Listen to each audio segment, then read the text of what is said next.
I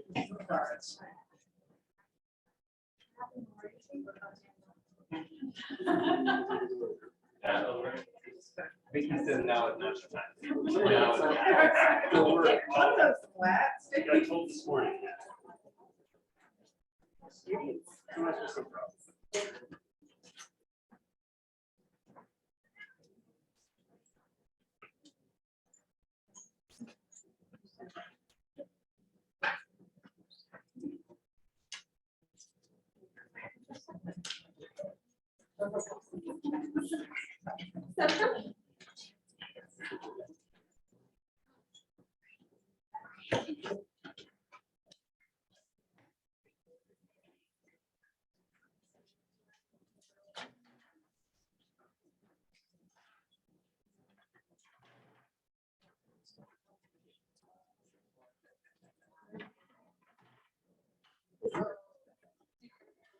All right.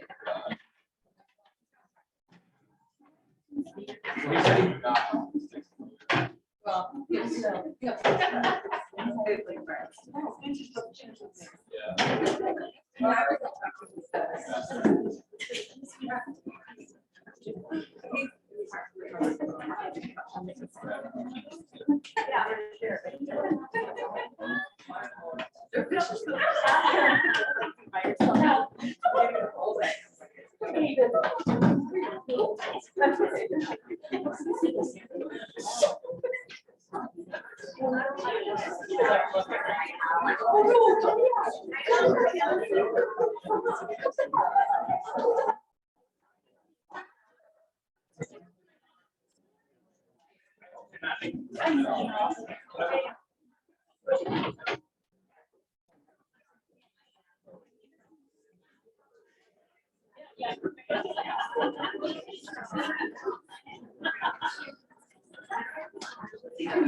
Go, Jack. Wait, I ordered this back.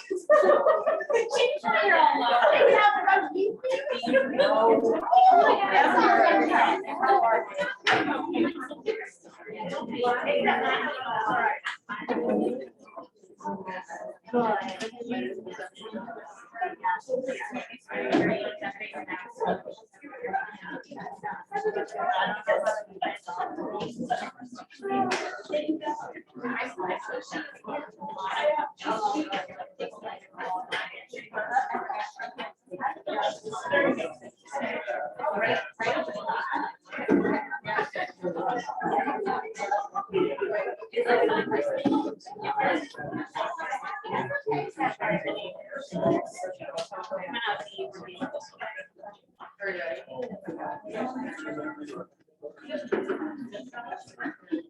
All right, good evening. It's 7 p.m. So we'll call the meeting to order. This is a meeting of the Board of Education in public for the purpose of conducting the school district's business and is not to be considered a public community meeting. There is time for public participation during the meeting as indicated on the agenda. Upon request of the superintendent, the district shall make reasonable accommodation for a person with disabilities to be able to participate in this meeting. And just as a courtesy reminder for everyone to please silence their phones. So, Hope, would you like to do roll call? Arnold. Bruderly here. Mrs. Greatorex. Here. Ms. Kangas here. Mr. Lundy. Here. Mrs. Awara. Here. Mr. Naughton. Here. Mr. Patel. Here. Nice.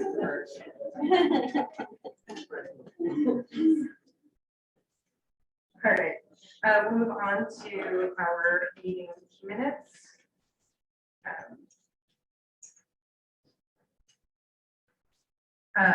The minutes that were provided in the packet from the April 11th, 2022 meeting. I move that the Board of Education approve the minutes from April 11th as presented. It's been moved and seconded. Is there any discussion? Hearing no discussion, I'll put to a vote to approve the meeting minutes from April 11th, 2022. All those in favor say aye. Aye. Any opposed say nay. The meetings have been approved. Next is the approval of the agenda. I move that the Board of Education approve the agenda as presented. I would actually like to add a session, a closed session tonight for discussing negotiations, so I would, amend your motion to include that. I'll second. It has been moved and seconded to approve the agenda with the amendment of adding a closed session. Closed session. For purposes of For discussion. purposes of, thank you, of discussing negotiations. Is there any discussion? All those in favor of approving the agenda with the amendment, say aye. Aye. Any opposed, say nay. The amended agenda has been approved. We'll move on.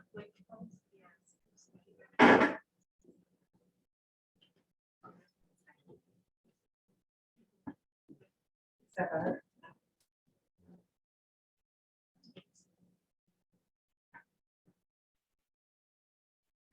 Move on to the next item on the agenda, which is school presentations, the district-wide instructional work. So we've been talking, reviewing some of the instructional work now that we're coming in theory out of the pandemic. We went over last week, we had PD on Friday with all staff. On Thursday, we met with the high school staff and went through 4 sessions with a lot of the information we went over today. And then Friday went from building to building to review it. So some of you are gonna hear it again, I apologize. So one of the next steps in instructional work is to work on what's called an instructional framework. And I'll give you some background on it, but I have this quote we've been having floating around. It was started at the high school this year, we've kind of worked out from there. Ship and harbor is safe, but that's not what ships are built for. So staying status quo, it seems comfortable, but if you sit at harbor, the ship's it's going to rust, it's gonna rot. We need to continue moving because the world around and the environment and the needs of our kids continue to change. So in order for schools to be able to help accelerate learning for kids and to support students, there are 5 things that have to happen all simultaneously. In general, these happen, it seems like you focus on one or another a little more at one time, but all 5 have to happen all the time.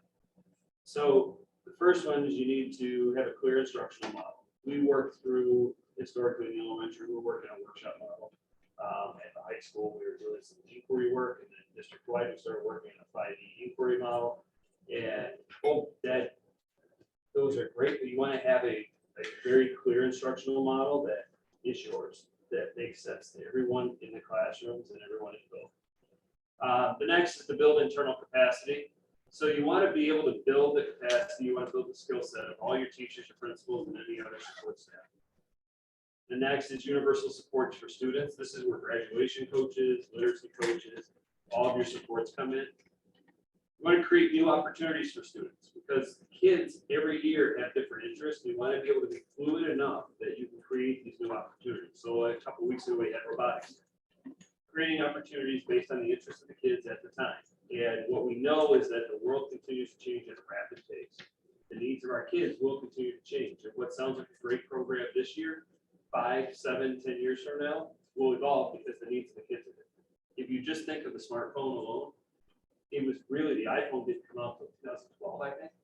Oh, no, sorry, 2007. You think of the rapid changes since then. We're walking around with a full computer that's more powerful than, think about our computers in 2007. This thing has more juice than that. So the world changes, technology changes, the needs of kids change, so you need to continue to create new opportunities. And then a robust instructional support system. This is where you look at your instructional coach model. You blend this with your support for students in a multi-tiered student support system, MTSS. Your digital ecosystem, so how you set up, if we're one-to-one, we have our Wi-Fi connectability. We have it set, it should handle three devices for every individual, is what we have capacity for. But we're running into this weird issue with security, which is a safety measure that's really, it's testing out our tech department. So we need to get that cleared up for a digital ecosystem. So over the years, we've gone across this little journey and we've been working towards towards innovating for kids historically. So when I first got here, and I think Dick was the only member of the board at the time, I had these guys, Sean and Dan from Ross Business, meet with board members, meet with teachers, administrators, et cetera, and get a pulse on where we were as an internal culture. We started working with a group, Modern Teacher, to work on how you innovate in schools. We worked with the Christensen Institute on innovation, and they do a lot of work on blended learning. We had just gone 1-to-1 in the K4 grade levels, K6. Mill Creek was working with PBL Works on project-based learning and the Buck Institute. They went and took a trip down to Columbus, Ohio to see some project-based learning in a school at Shanahan Middle School and came back. We had worked with the Christensen Institute. They put us in touch with Summit at the time, and that's right after the Buck Institute work is when Mill Creek wanted to go look at Summit as an option. We created that last strategic framework from 2005 to 20. We sent some teams of teachers out to Fraser, just north of Detroit, to go see what they were doing with blended learning and student choice and personalized learning. And they have a really unique system where kids can pick how they wanted to take a class and they can fob in and out. It's really fascinating. Worked with Ed Leader 21, did some summit work, worked with Catalina Foothills on competency-based learning. Summit ended up starting at 6th grade at the time, in 7th, 8th, and we made some different iterations. We're now 5 through 8. Complete choice on the pathways. We then started working on competencies. We took a group down to Taylor County, Kentucky, and drove down to rural Kentucky where there's 3,600 kids in the entire county, with about 50% free and reduced lunch, and they had a 100% graduation rate for 10 years in a row. So we wanted to go see what they were doing. And that helped us shape some of our processes that we put in place at the high school and through the middle school.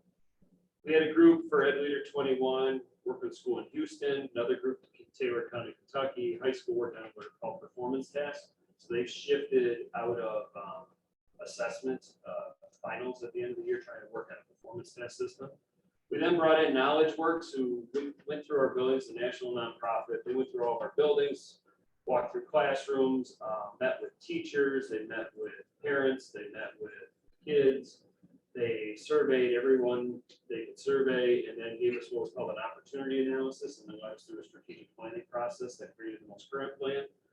Our high school staff drove to Bloomfield Hills multiple times to go look at what they were doing with block scheduling and how they're doing advisory and some of the team structures they put in place.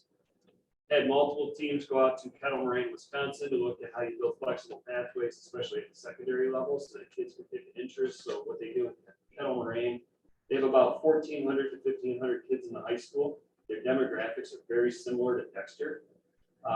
What they do is they have what they call legacy, which is their high school. And then they have about 350 kids choose to be in one of 3 different houses or teams. Those teams are, one is KM Global. It's a global mindedness focus. There's one is KM, it's a health sciences.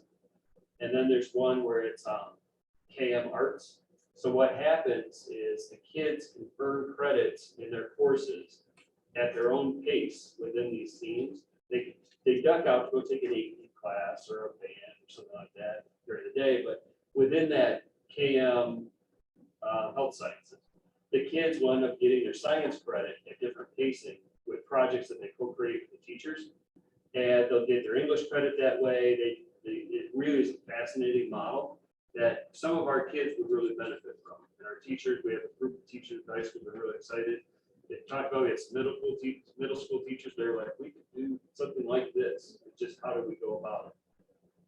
We did the R&D last year. We've been working with Future Learning Council, and then recently we've worked with Getting Smart on an instructional framework development. So there's this concept called the Golden Circle. It's Simon Sinek. I don't know if everybody's ever seen Simon Sinek. Start with the why. So what it is that in order to look at behavior and how to change, you look at why. Why do you want to do it? What is the motivation? You look at the how and the what. So when we start to think through as a district, our why is our vision. It's champion, learning, develop, educate, inspire. One of the feedback components that came out of the knowledge work when they met with teachers and staff and administrators and board members, parents, is that people knew the words, they didn't know what it meant. So we then took some time to ask our community. We tracked down almost 10,000 alumni We mailed this to the entire community. We worked internally with students and staff and worked with our parents. And we asked them, what are the most important skills, knowledge, and character traits our graduates need to be successful in their future? And what they came back with turned into how we unpack, develop, educate, and inspire. So they came back with kids need to be able to collaborate. They need to be creative and critical thinkers. They need to be able to communicate. They need information literacy, content knowledge, and financial literacy. They need to be kind and empathetic. They need to have personal responsibility and resilience, and they need to have initiative. So that became our helm, which is on the website with the little spinning wheel, but it unpacks exactly what we mean by those terms.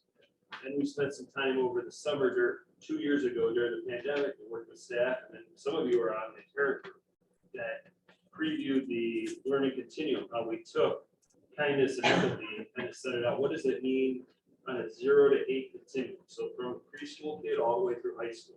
What does that look like? Not by grade level, because we know kids develop at different paces. What does that mean? So that becomes our what? What are we trying to get out of our system? And we're trying to get kids to have these 9 competencies. So now we get to our how do you do it? That's what an instructional framework is. So an instructional framework, what happens with an instructional framework is that you start with your why, so your community vision and value. So champion learning, develop, educate, inspire. You then have your how, which are your shared commitments. We've been working in every building on community agreements. They're kind of like board norms. You know, we have the workshops to figure out how we're going to work. And then we have the what is the learner profile, which is the helm. In order to make that actionable in the buildings and in classrooms, you create what's called an instructional framework. Instructional framework drives how you do your professional learning. So all of your professional learning is on instructional strategies and how individual growth happens. Some districts choose to do a profile of an educator at one point, which is similar to this learner profile. Sometimes it's the same, sometimes it's different, but you don't do that until after you have your instructional framework. And it's a constant cycle of feedback and iteration. So it's a living, breathing document that's continuously revised. So the way this all comes together is the instructional framework are the instructional choices that impact student learning. That is what you want to have offered in every classroom throughout the district. Because the strategies that work with a 7-year-old are actually similar or the same strategies, research-based, that work with a high school student.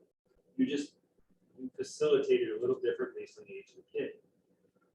So then you build what's called an MTSS system. It's continual supports. We have systems we've had throughout the district. We're working on really finalizing that and operationalizing. So how do you catch kids and help them? We've always done the high-level tier interventions like the grad coaches, special education, et cetera. The key is to build that instructional framework so you can see what you do at the foundational level. So you can have universal supports within classrooms, because you'll have a kid that needs different strategies. And they don't need someone else to work with them. We just need to work out what strategies work for each kid. Data teams. We have within different buildings, we have data teams that they are doing learning walks to each other's classrooms, or they're looking at data between teachers and giving feedback to each other. Those are instructional rounds or learning walks where what happens is that the nature of teaching as a profession and as school administrators as a profession, you are with people all day, but it's really lonely. You don't get to see other people do the same job. And you can learn from watching others. I can't say I've walked into a classroom with a couple teachers and they've watched some strategy and they go, oh, I used to do that. I should do it. I like it. Or, they think about maybe I'll do it a little different this way. It's really empowering. Do it not as an evaluative system. Do it as growth. Assessment, one of the pieces we need to look at is how are we assessing now? What's effective and how should we be assessing? PD and coaching model, how do you create professional learning and your coaching? And then the community agreements, how do you engage as a community of learners? So an MTSS model, this is what the high schools put in place. So they have some areas that are strategies for all students. And then you start to look at, okay, when the strategies are not working with the student, what are the next level or the next tier of strategies I can use? Then you move into, okay, what students need a little more that would involve some form of case management or additional supports. And then you go to the most intense supports. And this should be like a pyramid. It's a smaller number of kids as you move up. Because you can't manage, you should not be case managing 30 or 40% of your kids. You should probably have about 10 to 15 total in this range up here. So what we're looking at, we need to put process-wise, is the work on putting an instructional framework into practice is a multi-year project. So you have to look at what you do in terms of culture. And you plan for a year and then you implement for a year. And then you start to work a little further over in clarity, so everybody understands what they're working on. And then you can make the shift to order center. So we started with community agreements this year. The high school has been working in care before content all year. So trying to engage with kids, re-engage them in the school. And district-wide, we've been talking a lot about kindness and empathy. It's one of our competencies in the helm. We need to start shifting into the MTSS system. We have some drafts that we're putting into motion, the newest drafts, and then take that learning continuum that was at 0 to 8, figure out how to put that into action. Then we want to look at extended learning opportunities. What kind of opportunities could we have kids engage in, either earn credit or earn a badge or earn some kind of credential, working in a business or a community project, not as a full year-long internship, but 15 to 20 hours.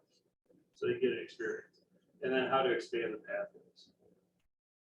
So one way of structuring this, and this is just the first draft, and we're going to work with staff to kind of unpack this. We worked with the high school. They ended up doing some learning walks, and then they started categorizing what they saw in terms of these 4 instructional approaches. So we wanted to tie it with the helm. So in terms of educate, it's curriculum-centered and teacher-driven strategy or approaches. Develop is more learner-centered, and inspire is more learner-driven. You never buy a house in any of the 4. You visit back and forth, depending on what's going on in your class, sometimes in the same class with different kids. So for example, if you're curriculum-centered, I taught AP Calc. It's hard to teach AP Calc and not be curriculum-centered. You have a lot of curriculum to get through really fast. Teacher-driven, you can do a teacher-driven approach there, but you can't do it every day. And every once in a while, you can do a little learner-centered where the kids are actually being able to have a lot more choice, developing their interests, then and their autonomy. Learner-driven is really hard, but once they start to master concepts, you can move them over there. But then you have to get back to where you're working on core concepts, which really lends itself well to curriculum-centered and teacher-driven. So it's an ebb and flow back and forth. What happens is the actual instructional framework, which is what Ryan and Molly are, the work they're doing, is you work through instructional strategies or the dimensions. You then figure out those 4 approaches and you start to identify what does it look like for a learner based on research in each of those 4 dimensions. What does the educator's practices at that time look like? And then when you build your learning walks where teachers are walking into each other's classrooms, they have common language that they're able to share. So when they see something in a classroom, they're able to give quality feedback because it's based on language that everyone agreed upon. So we crafted 2 drafts, 1-pagers. I don't know if it'll be 1 page at the end, but 2 drafts based on research by Marzano and Hattie, which they've done a significant amount of educational research on effective instructional strategies. And it actually applied what they call effect sizes. So it's a statistical calculation on what is the return of the strategies. So we looked through and we said, okay, if we were looking at a continuum, and this continuum really is a gradual release of responsibility as you go from curriculum-centered to learner-driven, you're turning the responsibility over to the student. So if you're trying to make that happen, you look at teacher-driven. So if we look at an observable, what a student's doing in a teacher-driven setting is that the learner has selected location with an environment that includes flexible seating. If it starts to move to learner-centered, then the environment is accessible and manipulated by the learner to meet their needs. So some kids need a yoga ball, some kids want to sit on the ground, some kids want to pull a little potty. We do that, we walk through our schools patterns all the time. Then the environment is designed by the learner and flexible as activities change. So we have a group at Creekside right now, they've been designing they actually, I think it's out for bid right now, the furniture from Bond, they're trying to create an actual space out of they want the furniture. And then if you look at what's happening from the teacher perspective, so the educator develops activities that invite collaboration, such as independent roles, tasks, or resources. Yet if you're moving across to that learner center, the educator co-designs collaborative activities, roles, and tasks. And then if you move over to that learner driven, The educator creates intentional opportunities for learner groups to define and design the norms, rules, and outcomes. So you can see that the student behavior for observables match what strategies the educators use. These strategies are based on adding or none of them. So we looked at another dimension based on some high school feedback that we had from their learning walks. And we looked at voice and choice. So in terms of voice and choice, I'll look at the second bullet here. Learner is given a singular choice by teacher for presenting learning. That happens all the time. Sometimes that's the only option, and that's fine. When that happens, the teacher is providing feedback as tied to curricular goals and aligned assessment criteria. So very clear assessment. If you move over to teacher-driven, the learner selects from a menu of options created by the teacher for presenting learning. What the educator would be doing is conferring with the learner about informed learning choices based on their academic needs. So kids would choose how they want to present. So you look at, it's really hard to come to this realization, but we all get smarter as time goes on. I taught math and I taught public speaking. I was a college speech professor. I used to think everyone needed to do public speaking. The reality is very few people actually stand at a podium and give a speech. You give speeches in so many different ways. You don't even have to really stand in front of a crowd to give a speech anymore. There are different methods.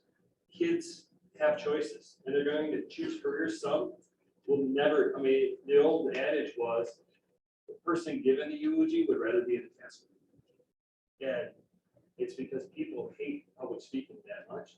So some kids, public speaking is exactly what they do. Some need another option. So we get to teacher driven and give them some options. Then you have learner co-creates and selects from a menu of options for presenting learning. So they've co-created instead of having a list, they help create, well, why don't I try this? I can present it this way. Educator uses assessment data as a source of feedback on their teaching practice, implementing changes and interventions where required. So we look at the practices.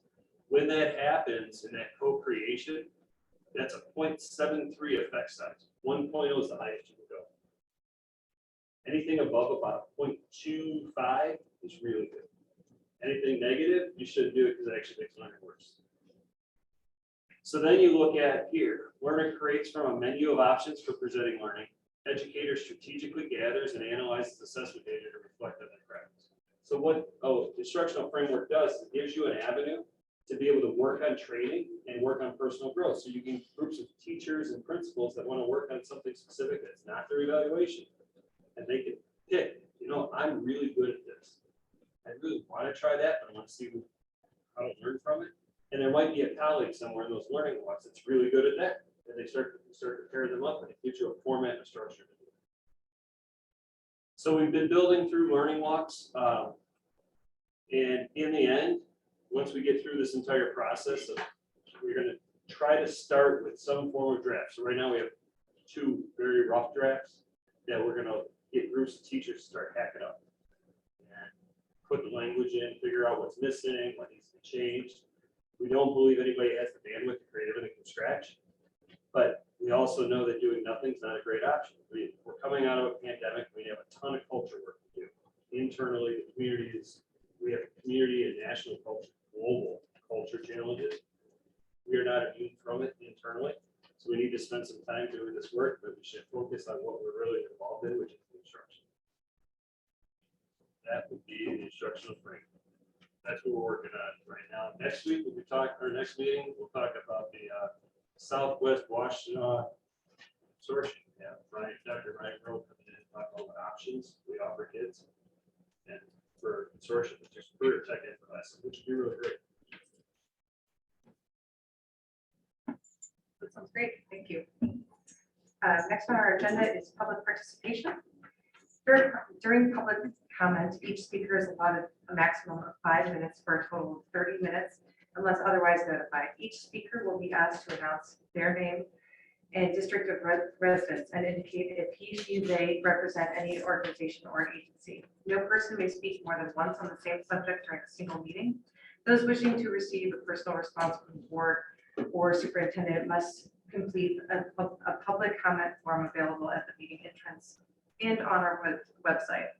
In addition, as presiding officer, I would like to remind everyone that public comments should pertain to Dexter Community School District matters and concerns related to the operation of the schools or to matters within the authority of the board. Those who wish to speak shall direct all comments to the board and not to staff or other participants. Also, speakers addressing the board shall take into consideration rules of common courtesy. Speakers who make attacks of personal nature and/or do not abide by the rules of common courtesy will be reminded of such rules by the board president or presiding officer. Such individuals may be asked to leave the meeting if their behavior is disruptive or interferes with the orderly progress of the meeting. Also, please understand that board members do not respond to public comments, but we will listen very carefully and will follow up as appropriate. If there is an immediate need for clarification, we will do so after the speaker's allotted time. So I open it up to public participation. If you want to rate, if you would like to speak, you would like to raise your hand or do so in an orderly manner. I'm opening it up.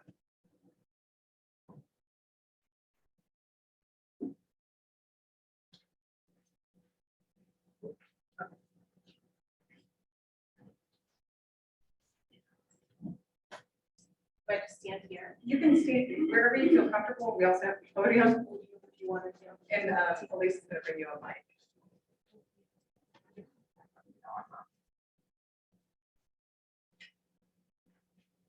Good evening. I'm Andrea Selman. I live in Ypsilanti, and I'm a teacher at Dexter Schools. I've been teaching for 20 years and have been lucky enough to be at Dexter for 17 of them. I love my students and their families, and I'm proud to work in a community that supports its schools. And I've always felt appreciated by my students and the families, by my administration, and by the board. I'm here today with the support of many of my colleagues because we know our contract is being negotiated. And I want to ask you, do you value Dexter educators? If you look up the definition of value, it says to regard highly, to esteem. And again, I ask you, do you value Dexter educators? It also says to rate something according to its worth. So again, do you value Dexter educators? I think any one of you would say yes, you do value educators. And now it is time to not just say that you value us, but to put a value on us. Currently, surrounding and comparable districts have negotiated significantly higher salaries and wages than Dexter school employees. We think Dexter educators deserve competitive salaries and wages. Thank you.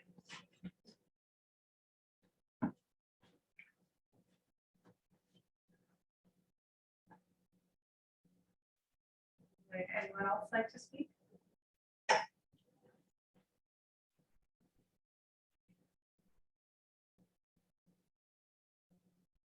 Okay. Seeing no one else raising their hand or coming up, we'll move on to the next item on our agenda, which is administrative and board updates. Going back to the superintendent. Just wanted to update on, let Mr. McCullough give a quick update on our bids for the bond bids that we have out that are becoming soon. Now, it's all yours. All me, all right. Hello, everyone. So as we talked about, there's lots of bids that have come in. We had. But, oh, there we go. So we had previously brought in the asphalt bid and the bleachers, which we went forward with. So we did the base bid for the asphalt and the outright bleachers. What we were waiting to come in were the bids for the restroom storage building up at the Twin Turf Fields. And then also the mechanical work to be done around the district and the installation package.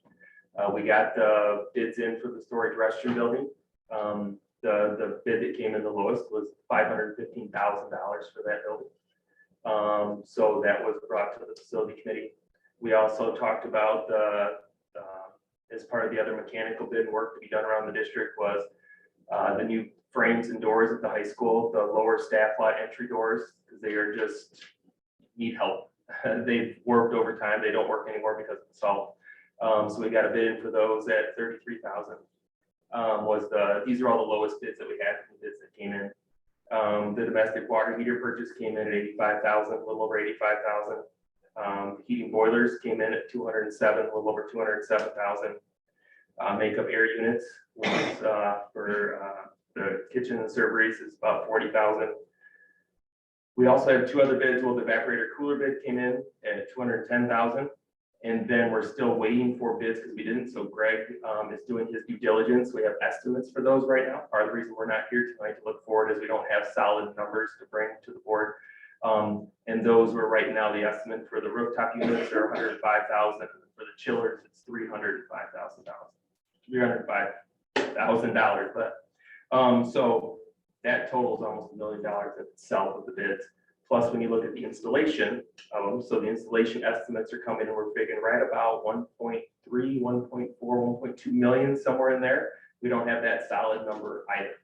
So if you were to look at, and then on top of that, we have all the alternates we had for the asphalt. So if we took all the numbers and took everything we wanted, it's well over the budget that we had talked about for what we have here in Series 1 bond. So we've got those numbers in.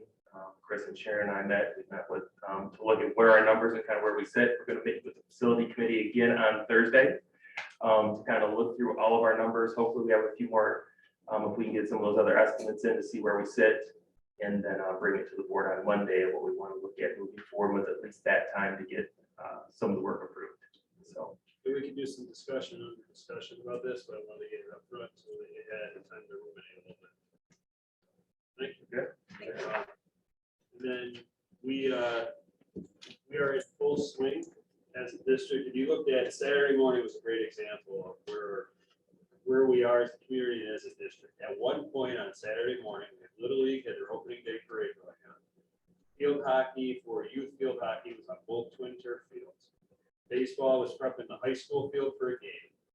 Tennis had a tournament going on the high school courts and on the Middle Creek courts. We had soccer. They were on some fields. I think lacrosse was out there at some point. There were T-ball games filling all 4 fields across the street, and there was a 20-team track meet out on El Rit. And then high school drama was getting ready for their production that opens this week.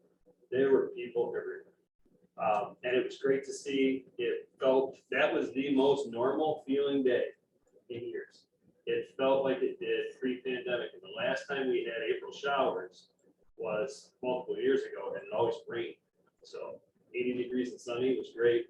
There were kids everywhere. It was really the whole town. It was a nice atmosphere. You had a chance to get out on Saturday. Lastly, I want to say we do value our teachers, our educators. We have phenomenal teachers. We have phenomenal educators. We're working through negotiations. We have to talk as a board what we're able to do and not do. We have currently been talking about in this economic climate. The state, both the governor and the Senate have come out with proposals per pupil that are significantly higher than what we have now, which is great. We're down a couple hundred students, so there's an impact there. So we have to find where that sweet spot is. Structurally, what we've been talking about would be in an annual year, steps alone for employees, about 2.5% increase across the district in our cost. So we've been talking about what would likely be, as I look back, the oldest data I have is about 1999 on negotiations, but what we've been talking about would be the biggest increase we've ever done since at least 99. You can't find anything further back. So we're hopeful that we will get this all sorted out. We'll get it. We will get it sorted out to make sure we can pay every bit that we can sustain with our teachers and our paras and the rest of our staff. We have huge proposals on the table for paras for significant increase, 15 to 20% to get it done. So we're working as fast as we can. We've always had a good relationship. We will continue to work with them and figure out how to make sure we get money into our employees' pockets so they can pay their bills.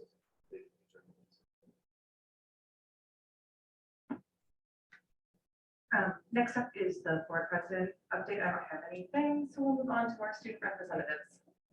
So at Anchor Beacon, there were kindness and empathy theme signs placed outside the building featuring students' artwork. The Creekside Activity Night was last week, as well as the high school senior auction. And then for the high school, this week, Thursday, Friday, Saturday, and Sunday is the Dexter High School Drama Footloose Show. So go see that if you have time. And spring sports are in the swing of it, like Dr. Timmons mentioned. Things are starting to feel pretty back to normal. That's all we have. Thank you, John. All right, we'll move on to our consent items, which includes our March financial report. I move that the Board of Education receive the March 2022 budget report. I'll second. It's been moved and seconded to receive the March financial report. Is there any discussion?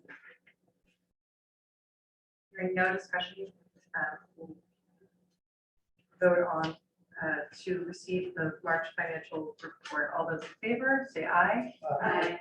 Any opposed, say nay. Has been received. We do not have any action items, so we'll move on to our discussion items. And the first thing in our discussion items is the potential recreation millage discussion. We discussed this last week. We reviewed, discussed a presentation regarding a potential recreation millage to fund senior activities and youth and adult recreation. This evening's packet includes the ballot language and a draft resolution prepared by the district's attorneys. This will be an opportunity for additional discussion.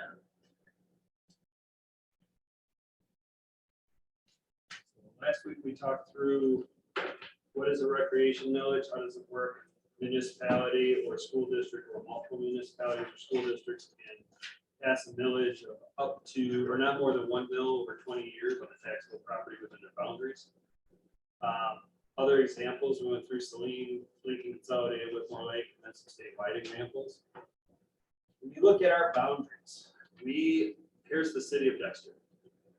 So we go 84 square miles, all the way down to the Scioto Church area, all the way up to the chain of lakes, almost to US 23. We're spread out pretty well into both Washington and Livingston County. A recreation millage would serve any resident within our boundaries. And it would offer opportunities for seniors, would offer opportunities for a senior center to, right now they work off of, they get about $13,000 a year from the municipalities to operate, and the rest is on donations. So it would give the senior center approximately $300,000 a year to run programming for our senior citizens who have really built this community to what it is. And when you look at as a community, you get measured by how you take care of it. And it would give us an opportunity to support seniors, but also give us an opportunity to support youth and adult recreation. So we run through community ed totally fee-based. In a good year, we get close to break even. In a lot of years, we're upside down a couple $100,000. So we try to make sure that we're getting as close to zero as possible. We're not in the business of profiting. So it's a fine line, but this would give us an opportunity to expand programming, to utilize our spaces in not just the ways that we can get enough fees to cover. Give a lot of opportunity. One thing that I think the board should talk about is conceptually, is that something that we would want to look at? Can we pay for other areas so we can offset pay to participate fees for middle school and high school athletes? How do we support the theater and the drama and arts programs?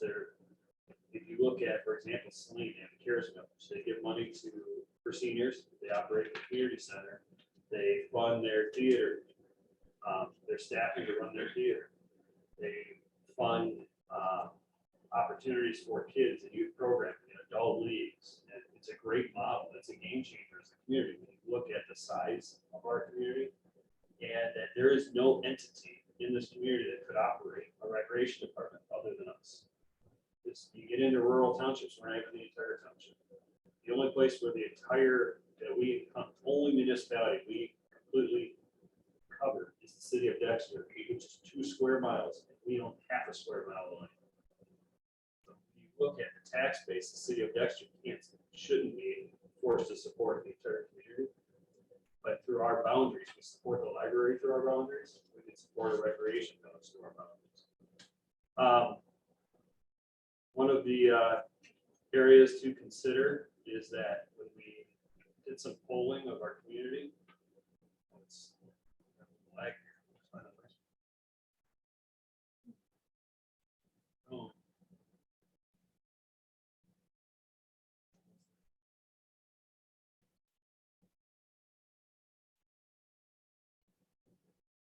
there we go. So when we polled community, this is a ±5% accuracy.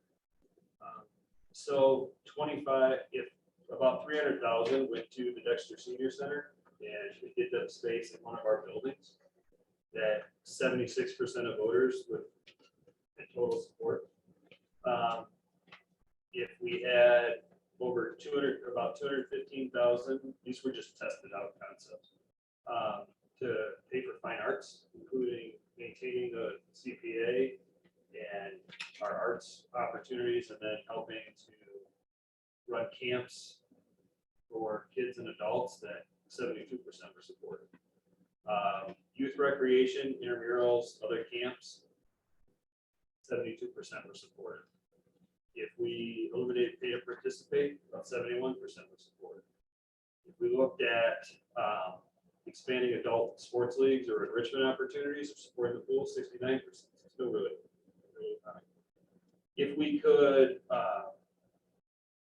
staff and operate a community center, whatever that definition is, 67%. If we could combine some rec village funds and other funds, maybe some private donations to build some kind of community center, that was 66% support. We surveyed families just as a non-scientific, that was the number one thing that came up. We've had focus groups from the agencies and the groups around the community. It's always been seniors and some form of community center. So we see this would be responsive to input we've received from community members. We have been approached. This is not something that we were sitting back going, hey, let's go for a recreation. We've had enough community groups ask us, how can we gain funding to operate a senior center, a community center, and expand recreation? And this would be one option. Actually, pretty much the only option. Pretty much the only option. So initially started with, in the last meeting, I just gave examples of what types of things you could fund. Other things that can be funded are grant opportunities for community groups for recreation.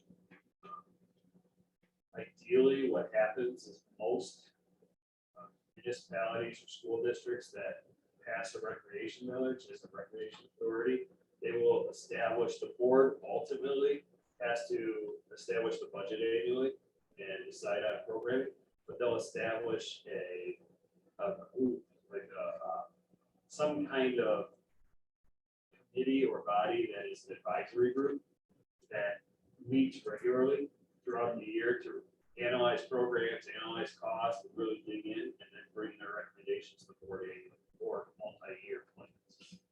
So that would be stepwise. It's a logical thing to do.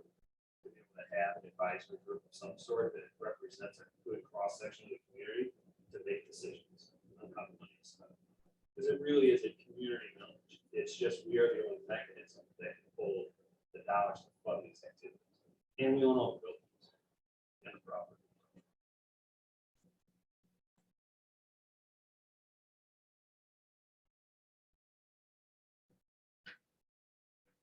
I'll say over the last couple of weeks, I took some time to talk to some of the community members, Rotary, we fund a number of things. There does seem to be a lot of support. And I will say a lot of the members of Rotary, it's the older group. And I talked to some of them and they said, you know, John Hanson actually, he said, I spent my time as superintendent convincing the seniors to support the youth. And now he said that he's switching gears and trying to get youth to be supportive of the seniors. And I thought that was, I mean, he's always helpful. Can't say anything else other than that about John. So I think it's very community based. I think that's what we have to be minded about. And there are so many things that I like about this because our community rec it struggles. It struggles and we have so many resources here. So I really am in support. And from what I'm hearing, I haven't heard anybody tell me that they're against it at this juncture. I'm happy to listen to their reasoning and to hear everybody else. So. I also had a chance to speak to some people through some different settings, Dr. Forum over the last, since we last met. I agree that I think there seems to be a lot of support. I think that it does, this offers a huge cross-section of advantages for all of the different age groups and needs in the community. I've been told that, some people have come from communities or have lived in communities at other periods of their life that do have these services that Dexter does not currently offer. So I think this is very forward thinking. I do know that it's a difficult time to ask people to consider increasing taxes. And if there's one piece that I've heard is concern about that, my hope would be that if we decide to move forward and put this on a ballot, that there would be enough information available to the public that would allow them to sort of calculate what their impact would be for their household and maybe think seriously about what other, kind of like we do with our budget, they'll be asked to pay those taxes, but what other budget line items might they be able to get rid of in their own household budget? So things like the pay to participate, or for seniors, some of the activities they might currently be paying for through the senior center. And I know that, again, like I said, we're talking to people, there's a huge need for increased senior services that we just don't offer here. Our budget is very small compared to surrounding communities. And I think there's a lot of interest in expanding that. And my personal hope would be that, programs for seniors don't just impact seniors, they impact the families of seniors, the grandkids of seniors, and everyone who loves and cares for aging relatives. So I really think this is going to appeal to a lot of people. And I think this is the best way to go about it as well, just looking at the district boundaries. So.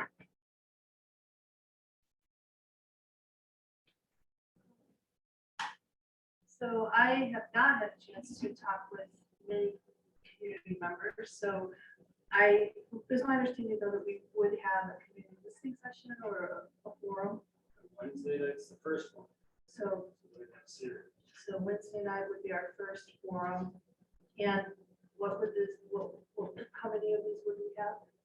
We're gonna start with Wednesday, and then I'll set it, depending what the board does, I'll start to set the other ones up. So if the board chooses to put this on the, say, the August ballot, you'd have to vote at the next meeting, or we would have to turn it into the next ballot for the election officials by May 9th. If that is the timeline, then I would set up series for May and June, July, evaluation. So that would be helpful. We would create a website with information. We did a website with the bond, just as an example. So I found the old website with the bond, and we listed everything we plan to do with it, which is different than a recreation village as far as details. And I actually cross-referenced this recently to see how much we've done. And like the elementary school, we worked throughout the buildings, we worked in all the work. It's fascinating to see what we've done. But we would also build questions and answers and have it all available and be able to add on. We've started a brief FAQ of what it would look like to start to get information out for those that couldn't attend the forum. And then now post-pandemic, the real power of being able to meet through Zoom does open up opportunities that we didn't have before, that people, it's been normalized. So we'll have in-person opportunities and then some virtual ones.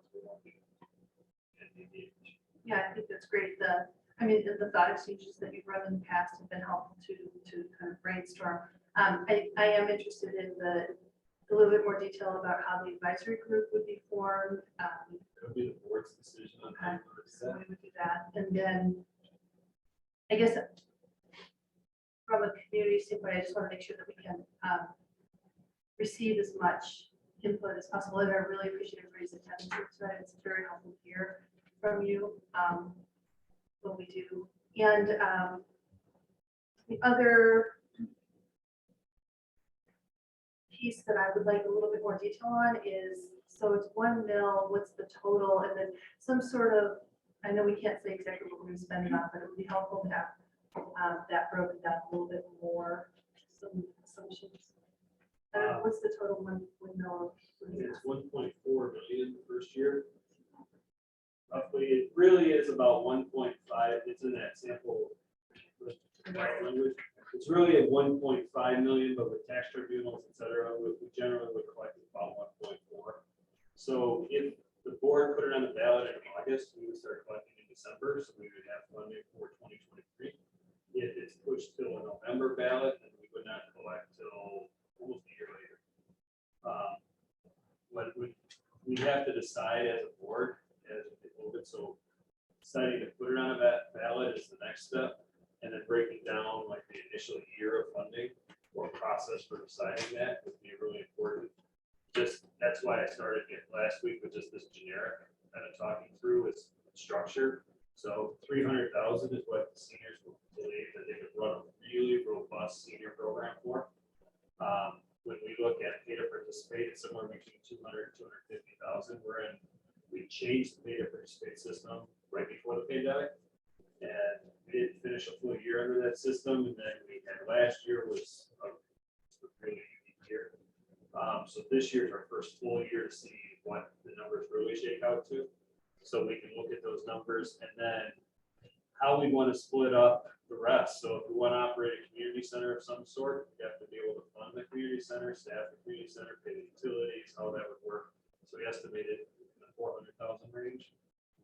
And then youth and enrichment, if we look at our community ed budget right now, when we look at what we could expand, we could use the other 500,000 to decide how much that is, how much goes to arts, how much goes to athletics, how much goes to adults, how much goes to little kids, how do you want to split it up?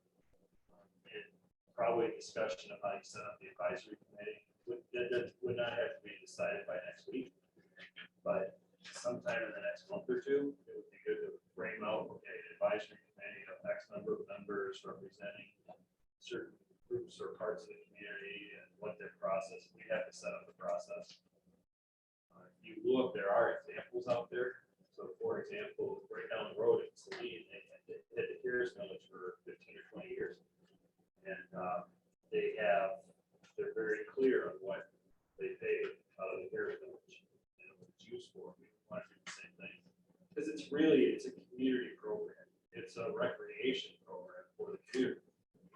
So we have to set up the systems and be very clear on where all the money goes, but also build in some necessary controls because it's a 20-year millage.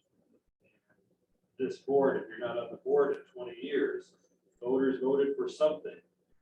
And you don't want to tie the hands too tight that you can't evolve to wherever the world is 15 or 20 years from now. But you also want to give enough, don't want to go too flexible so that the village is just decided that someone wanted to have some project and was really persuasive.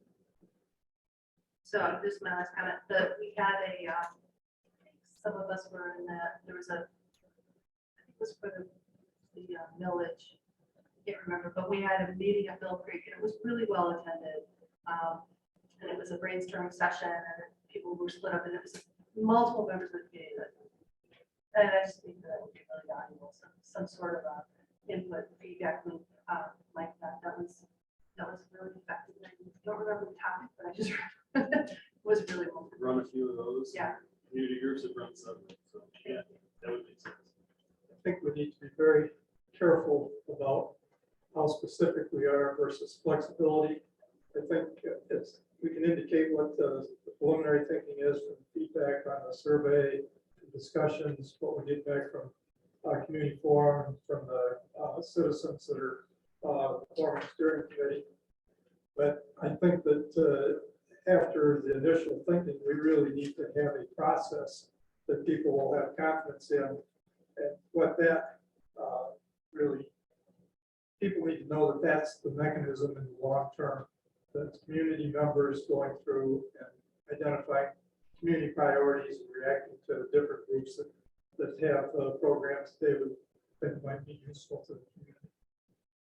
So it's a fine line in some respects, real specific, and then something changes, now you get embarrassed because you're not doing what you said you were going to do. And as you said, down the road, why, who knows, we can't predict what's happening a year or two down the road these days. And so it needs to be a process that people have a lot of confidence in. And on that note, I'll add something that we should be specific in, since we are being specific about arts, music, and drama, I think we should also maybe include our robotics program. Because it is, The enrichment, yeah. Yeah. Enrichment, not just robotics. right. Yeah. But as an example, they are a great group that is doing really well. And, we just saw them come and visit us, and it is something that does reach multiple grades in our school district. And then I think also really, it's not just kids and it's not just seniors, but it's also for adults. It is, as you give the example of the last meeting, adult rec leagues for basketball and pickleball and volleyball even. So I think that's important too, to touch base on that. It's not just two specific groups, but it's everybody in between. And I mean, conceptually, some of the things that hold us back from making our facilities even more accessible are some tennis courts. It would be great to put lights on the tennis court. But if we put lights on the tennis court, then we're first paying for lights and we're paying electricity that should be going to teaching our kids. Right. But as a community district with our unique setup, this 84 square miles and 9 municipalities, if we had a recreation village, we could put up some solar powered lights. We could save over several years, put them up, and adults could go play tennis and pickleball even in the evening. I think maybe that's something that we do need to stress is that, because from what I've heard from the community members, it is that we already do have community rec and ed. Why do we need more money towards it? And I think maybe stressing that because it does, whatever we don't make it, but the nonprofit dips into the district. And I think that that's sort of lost in our communication about that. I think it's important to really sure that everybody understands that if there's a community center, that's open to the public all day in the evening. It's not for school use, it's for community use. It could include teams, but you would want to have it set up so that it's not where we're chasing people out during the day who want to go walking or chase them out in the evening. You have to have some structure that if they're, depending what the type of center was, if there's some kind of courts in there, or if there's some kind of like walking track or artificial surface of some sort, who gets to use it when and how you build it out for the community. But we look at some of the things I've heard repeatedly is families you look at what's happened, and I'll just pick on athletics with youth sports. People are paying thousands of dollars to drive all over the place with their 7-year-old to get some kind of access to try a sport. As a community, if we could offer that something to be able to try a sport, not have to make it so that it was accessible to anyone who wanted to try it, to do it here in Dexter, that would be great. You look at arts, you think of how many times it rains when we're trying to work on doing something outside. And then we spent 5 months of our year that we can't use some of our spaces because it's too cold. If we could create some kind of space, we own a lot of land. We just have to figure out what our options would be and what the community would need and have it set up. I've seen models. There's one out at, it's out on the west side of the state. Well, there's one up at, up in the thumb in Laker schools that community follows in and out. They go in, they play pickleball, they play tennis during the day, they'll go in and walk the track. They go in the evenings, they have it staffed, it's open a significant amount of time. There's one out at, it's on the west side of the state with quite a bit of football coverage. They have one, same thing. It's a model. Brighton's building one right now. I mean, there's different models out there where you can open up to the community and give the community options. When I look at it in the winter, we see people walking out on El Rit only when it's 35 degrees and sunny. They walk on the track. But we have community members who want to walk in the high school gym. Promise it's a high school gym with classes. We want to create, we did a center, something that was open to the community that we happen to share with the community as a school district and we operate. So the community has access because we're the only entity that could operate. I think it's also extremely important for everybody to understand that there are some strict state requirements on what we can and can't do.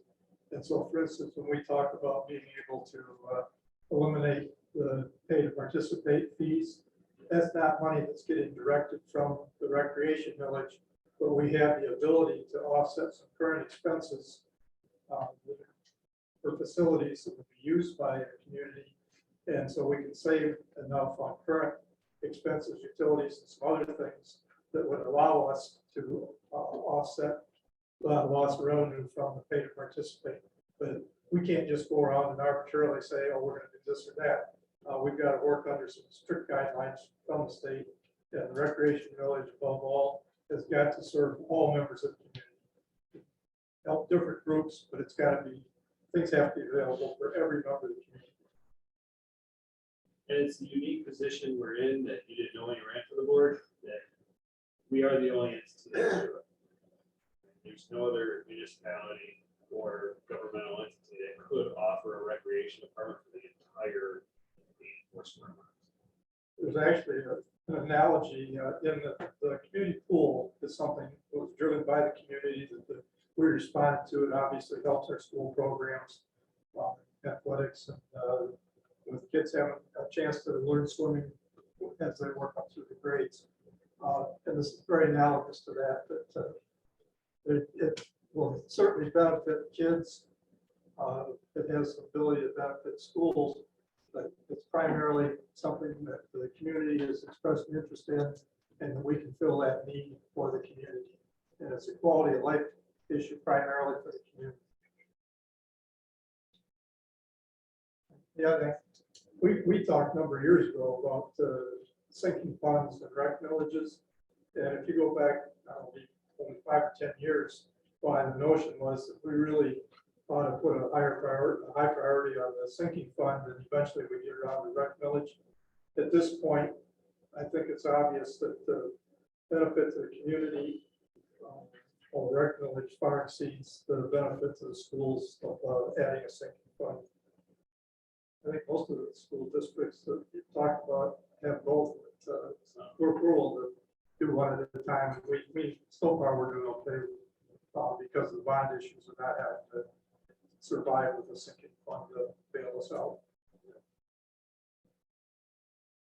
Well, and I think probably one of the most important things is that we as a board have the opportunity to put this on the ballot, but it is the voters in our district who are ultimately going to decide if this is what they want for their community.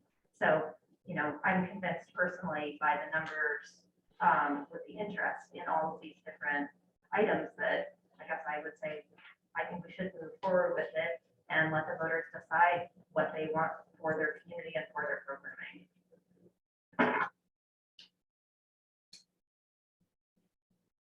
Is there any current effort to kind of inform students of any village? Because I know that I've heard a couple like community members and maybe adults talking about this, but I haven't really heard anything just kind of around the school about this. And I think that at the very least, some of the seniors, even some of the juniors this year, are going to be able to vote on this. And the village is going to be there while a lot of people who are currently in school have to pay these taxes. So I think it's important to inform them. Is there a way we can put it in making waves or something? Or is there already plans? Yeah, we can. We would want to invite our students to understand it. Yeah. Again, I did a presentation at the last meeting 2 weeks ago on just the concept. It's the first time for the board to discuss it. And if it goes forward, we need to meet with our students and with the whole community. We need to do some significant building of understanding of what it is and what it is not. And for me, I can explain, and board members can explain factual information. We can't tell anybody which way to vote, but we can be very factual. There is a lot of effort going on in anticipation this may end up on the ballot, and a number of different citizens from particularly with representing different constituencies. Little League seniors have been a big driver in this really, and have even indicated that they may be able to come up with some private funds to assist, allow us to do more than what we could do otherwise. And so a group of people are looking at what kinds of things need to be done to make sure that everybody in the community has any questions answered. It looks like the nominal support is there, but certainly people need to understand what the issue is. And so getting information out in two categories, because like Chris said, we cannot advocate, we can only inform as a school district presenting this opportunity to the community. But there are a group of citizens that will put out information that as an advocacy committee to provide additional information to folks. But certainly one of the thoughts is to have different levels of information. You've got the key points that you want to get out to everybody, and then you put information on the website.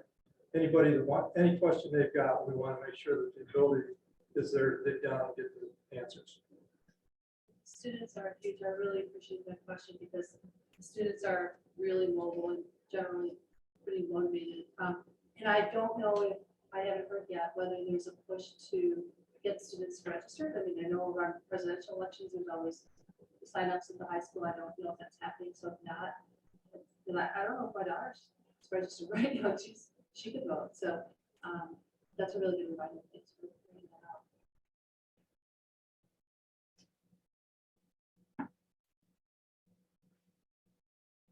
Anyone else?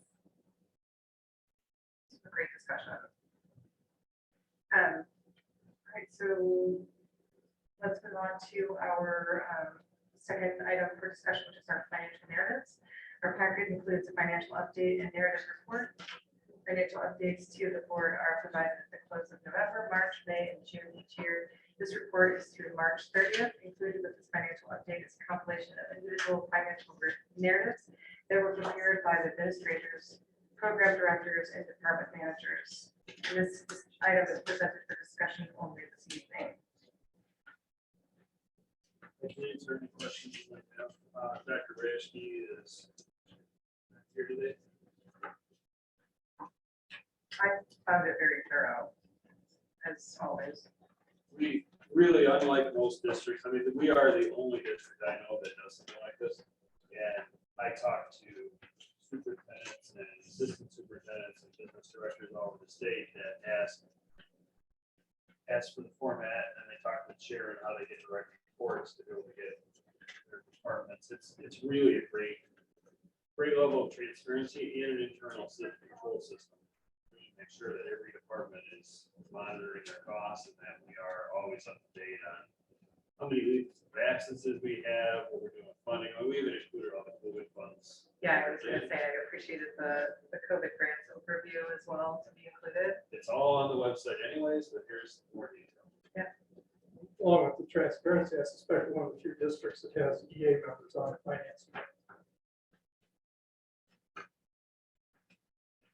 Yeah, I just want to say thank you to everyone who worked on putting this together because I do appreciate the level of detail and I do appreciate learning little tidbits about each school and what they're doing with the funds and what they're looking at. So we can spend my time.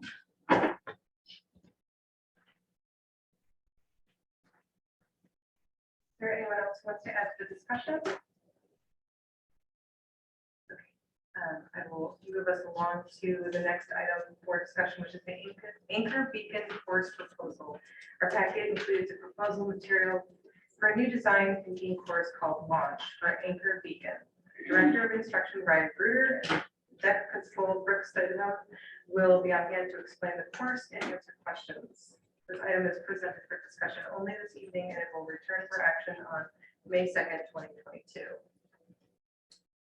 Good evening. Thank you so much for having us here to talk tonight about Launch. Brooke and I are thrilled to present this new special to you all.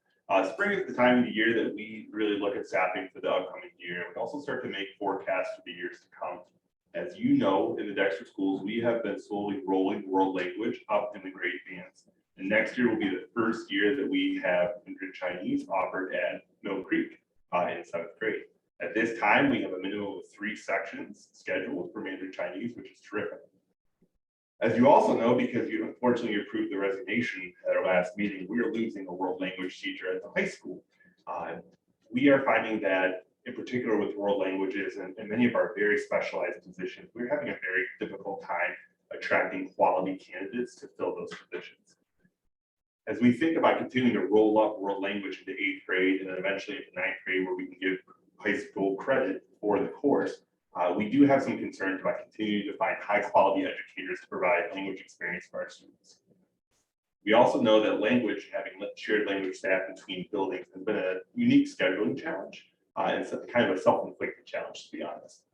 So we've found an opportunity, and it's one that we're pretty excited to present to you tonight. It's called Launch. And Launch is an acronym that stands for design thinking process. And so we'll walk you through that in this presentation. The first thing we want to show you is this brief video. This has been put together by John Spencer and AJ Giuliani. They are two authors in the field of inquiry-based learning. So you'll see the launch cycle, which is the design thinking cycle, how it is applied to our youngest and our oldest learners, and how it's something that's applicable to any part of the system. And then Brooke and I will walk through what this could look like at Anchor Beacon.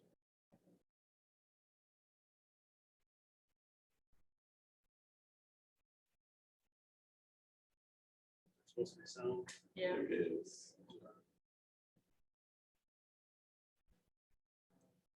The remote over there for the, right up on top. Oh, right. I think it's projected right on top, I think. So where's that? Is that panel behind you? You can turn on. This thing? No, the big one. Sure, it should be on the left. You can talk. A bunch of lights on. Okay. Yeah. Hang those up. Lights on. Yeah, lights on, but.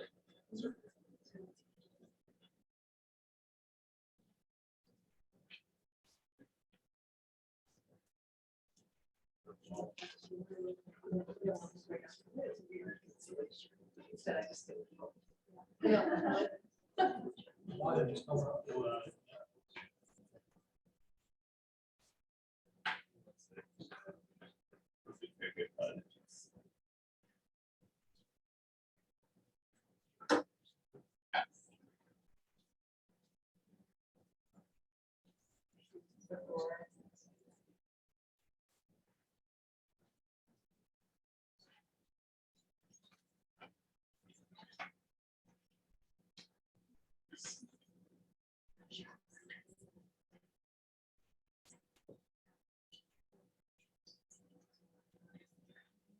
Design thinking is a flexible framework for getting the most out of the Design thinking is a flexible framework for getting the most out of the creative process. It is used in the arts, in engineering, in the corporate world, and in social and civic spaces. You can use it in every subject with every age group. It works when creating digital content or when building things with duct tape and cardboard. Although there are many models for design thinking, we have developed the student-friendly launch cycle. It's how it works. In the first phase, students look, listen, and learn. Goal here is awareness. Like this one process. No awareness. It's like we're using dial. Models for design thinking. We have developed the student-friendly launch cycle. Here's how it works. In the first phase, students look, listen, and learn. The goal here is awareness. It might be a sense of wonder at a process, or an awareness of a problem, or a sense of empathy toward a group. Sparked by curiosity, students move to the second phase, where they ask tons of questions. This leads to understanding the process or problem through an authentic research experience. They might conduct interviews or needs assessments, research articles, watch videos, or analyze data. Students apply the newly acquired knowledge to potential solutions. In this phase, they navigate ideas. Here they not only brainstorm, but they also analyze ideas, combine ideas, and generate a concept for what they will create. In the next phase, they create a prototype. It might be a digital work or a tangible product, a work of art, or something they engineer. It might even be an action or an event or a system. Next, they begin to highlight what's working and fix what's failing. The goal here is to view this revision process as an experiment full of iteration, where every mistake takes them closer and closer to success. Then, when it's done, it's ready to launch.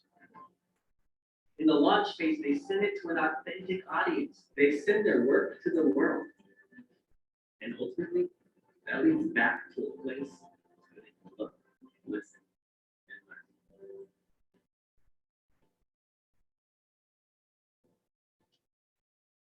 learn. So the next slide here is Design thinking is a flexible framework for getting them. The next slide here is the launch cycle. Nice graphic that walks you through what you just heard. And we wanted to put this up here because we really want to show you the next slide. In the next slide, we've just put an overlay of our profile of learner. And as you look at the 9 competencies that we are working on to teach all of our young 5 through 12th grade students, we see great opportunity in this young 5 through 2nd grade special to provide meaningful learning experiences to touch on all 9 of these competencies. We talk about, we want our high schoolers, we want our 12th graders to be critical thinkers. Well, how do you learn to become a critical thinker, right? We know that we can teach kids a meaningful thought process to develop those skills. We can give kids meaningful opportunities to collaborate with one another, to communicate to an authentic audience about a problem that they work collaboratively to resolve. So as we look at the helm, we see so much terrific opportunity to not only reach those, but to collaborate and to build upon the great work that our classroom teacher and our other special area teachers are all doing in the building. We really see this as a complementary special to the projects and the inquiry-based learning that's going on already in our young 5 through 2nd grade classes.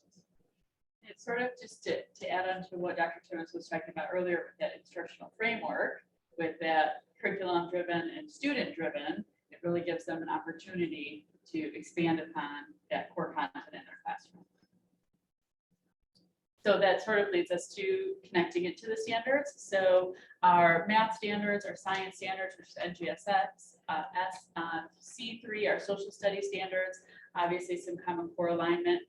Lots of opportunity for presentation skills more naturally. So we're talking about, it's not a speech class anymore, but teach someone, maybe it's you all here at the Board of Ed, about your project. So the kindness and empathy signs that we saw outside was a mini project with some young 5s groups, but that could have definitely been expanded upon and even gone through this launch cycle. This course will also provide an opportunity to work and to build upon the work that our media specialists are currently doing. There is a very basic introductory to coding, some coding language, but we see this as an opportunity to give kids more experience in thinking about some of the pathways and doors that will open for them in 3rd grade and beyond with this skill set. So curricular resources and supports, we were very fortunate to get a grant a few years ago for some wonderful Kodo science kits. These are really hands-on inquiry-based learning. And our teachers are doing a great job utilizing them. We see that this special could be a place where they could continue to use these. We also, you'll see in the course proposal in front of you, we see that there is a little bit of money associated with some Lego robotics kits. Lego previously had a kit system called WeDo. It's wonderful. Hands-on, kids love Lego. I mean, it's something that all of our young 5 through 2nd grade students are familiar with. This gives them not only the experience to build and to engineer with them, but to program and code. It interfaces with the iPads that our students already have, and they use building block technology similar to Scratch and Scratch Junior, where they're able to really understand some basic coding application. And again, thinking about what that does for them long-term to some great opportunities and experiences. We have 2 beautiful spaces that we are utilizing throughout the day, but we really see that this could be something that would look beautiful in the workshop. One thing that Brooke and I and Katie, we've been talking to staff and thinking about this idea is the opportunity for 2 teachers to co-teach this class. And so what we mean by that is 2 teachers working collaboratively with 50 students, and at times having them all together in that workshop, which is a nice large space, and at times having them in 2 separate spaces.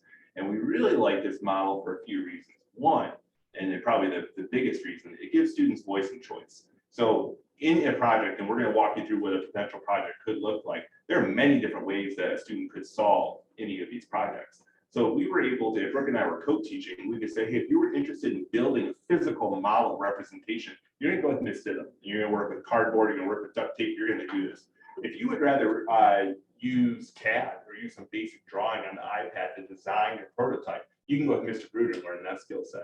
So because we partnered 2 classes, we're getting kids, say a 2nd grade class, the opportunity to elect how they want to demonstrate their learning, which is something that we're continuing to work toward with our instructional model, with our strategic plan. So here's an example problem that our project we put together is called Animal Farm. I joked with the groups that we presented this to already. I got in a little bit of trouble because I think I spoke this into reality. Apparently we do have a raccoon problem now. But Brooke and I, I'm sorry, Chris, if you didn't know that. Craig's problem. Remember raccoon problem. Lucy told me she's not happy. So we jokingly, we would work with the kids and say, hey, there's something going on in the cafeteria. Go to It the seems next to be that every night there's animals getting into the cafeteria. And every morning when Miss Diane comes to make school lunches, we are noticing that some of the food has been eaten. We need to do something about this. Now, little did the students know that the weeks prior, we would have been giving them some foundational skills. We would give them some experience with some coding, with sensors, with Lego, with robotics. Again, because we're teaching that thought process and we're working through it, kids will know how to solve this problem. So Brooke and I will just bounce back and forth and talk a little bit about what a project like this could look like. So if they're launching into this problem, they've got this authentic thing to solve. So in this case, it is a raccoon eating their food. So they would first start out by just gathering a lot of information. So, what do we know about raccoons? How can we find some research? It's sort of, you find that this is a real problem, right? So developing some empathy. This might be a great time to collaborate with media specialists to do the research, or if in first grade, this is a lot of their science standards, are learning about animals and habitat. So this might be a launch project after they have done some digging in their classroom. So lots of ways to connect to the content that way. So this first step, look, listen, learn. You're right. There's going to be gathering data, gathering information. What do they notice? What patterns do they see? And then we're going to work with them on asking tons of questions. That's what that A stands for. And there are really specific questioning techniques that our teachers are already using with staff that we could capitalize on to generate lots and lots of questions. I'm not sure how many of you have students between 5 and 8 years old, but they're very good at asking questions. So we're going to capitalize on that. List them all out there, right? We so often, and this has been a mind shift for us as educators, we as educators think we have to know all the answers. We don't have to know all the answers, right? Kids have tons of great questions. They can work to find the answers to those great questions. So what might be important for us to understand if we're going to solve this problem with the raccoon eating our food? So then we come into trying to answer some of these questions and really understand the problem and dig a little bit deeper. So this might be having people come in and speak to the class, going on field trips, so some of that place-based education that we've been trying to do. So gathering articles, looking at data. Another great opportunity with a co-teaching model is that we can take the student lead in which area they're interested in as well. So at this point, we would hope that students understand that raccoons are nocturnal. They're coming in at night. We're not here at night. That's a big problem. But we know that the schools have alarm systems. They have cameras. How can we use that? So maybe we call our director of technology, Rick McNear, or we call Craig, and we talk about how do the alarm systems work around here? Why can't we catch this raccoon? What are we going to do with the raccoon once we catch it? And that's where Brooke's saying we work with experts to really learn more to figure out how to solve this problem. So then we're going to navigate our ideas, because at this point you have to imagine kids are going to have a lot of great ideas about how to catch the raccoon. So we're going to work with them on journaling, and there are lots of ways that students can document their thoughts to make sure that they understand the problem and that their proposed solution is going to solve the issue at hand. So then they're going to start to create something. So we say create your prototype. This could be what they're doing with Lego, with those We Do kits and actually building. It could be cardboard and duct tape. It could be a label drawing, could be some, so lots of different opportunities depending on the project. But we're going to create our prototype, and it's not just one and done.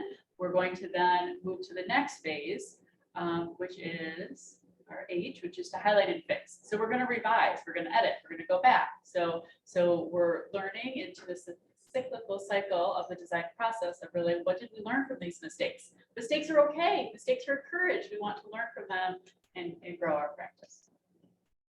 And then finally, they're going to launch it to a public audience. So here's an example using those Lego robotic kits. Students had previously learned how to use sensors to set off a series of events. So when that sensor is tripped, it sends an email or it sends an alert. That way, because we're all at home at night, once the raccoon comes in the building, you can let the student know that the raccoon's in the building so she could go take care of it at night. Or contract. Or contract. Thanks a lot. But this is the type of student-generated project that they really could come up with. Because they will have had the experience and the skills, they would be able to do that. And the great thing about that launch cycle, that design thinking cycle, is, as you can see, it can be applied to sciences, social science, it can be applied to a civic issue. When you think about why do people keep having problems with the roundabout here in town, kids could go through a launch cycle to help figure out what's going on. If you had an issue with a peer, I really want our kindergartners to figure out that. part. oh, I imagine some of them would have better ideas than some of the adult behavior I see there, let me tell you. But they can use this in problem solving with kids and the playground. And again, that thought process, those are the things that are going to help our students as they get older and as they think about career prep. That design thinking really is a skill set that we can teach, our students can learn. I'm really excited to offer this opportunity to our youngest learners at Young 5%. So there's the launch proposal. In your paperwork, you see a little bit more of the nitty gritty details in terms of we want to potentially purchase some kits this spring, get them inventory. If approved, we would like to provide the staff that are identified, and of course, we would post those. We would anticipate, hope that some of our terrific DCS staff would be interested in teaching this. If not, I'm sure there'd be lots of external candidates that would be very interested in teaching this as well. Provide those two teachers some training and some time this summer to really prepare this special to get ready for this fall. So thank you for your consideration. We look forward to hearing back from you. Well, I think I'm the only one on the board right now that does have an elementary school. And I was just listening to the presentation, thinking, she does this all the time, all right now. It's very practical. And I see you guys are so excited about it. And when you think about it, this could be applied to high schoolers too. And a lot of them. So I like this. It's it's practical. It works. It's really aligned with how kids at that age think anyway. Like I was just thinking about a story that she was saying. I'm like, oh, it's like every one of those steps you guys are going through. Her stories are usually that long as well. So thank you. I really Was our presentation that long? No. The Cassie stories can go fairly long. I have a question about the budget. I heard a couple of times the mention of potentially taking field trips or pulling people in or whatever, and I don't see an expense line associated with any travel expenses or health allowance for that. I'm just wondering whether that should be added or not. Yeah, great question. Thanks for asking. So typically, field trip costs would run through the building. So if there were a special or a class that was interested in a field trip, there are already district funds allocated for field trips that we could potentially utilize. One thing that we found through previous experience, a lot of these specialists and experts, they're more than happy to volunteer their talents and their time. So we can work collaboratively with them to see if they can do a grade level presentation at a time or multiple classes at a time. But I feel that we could do those things within the budgets already established. It wouldn't need a separate line item specifically for those.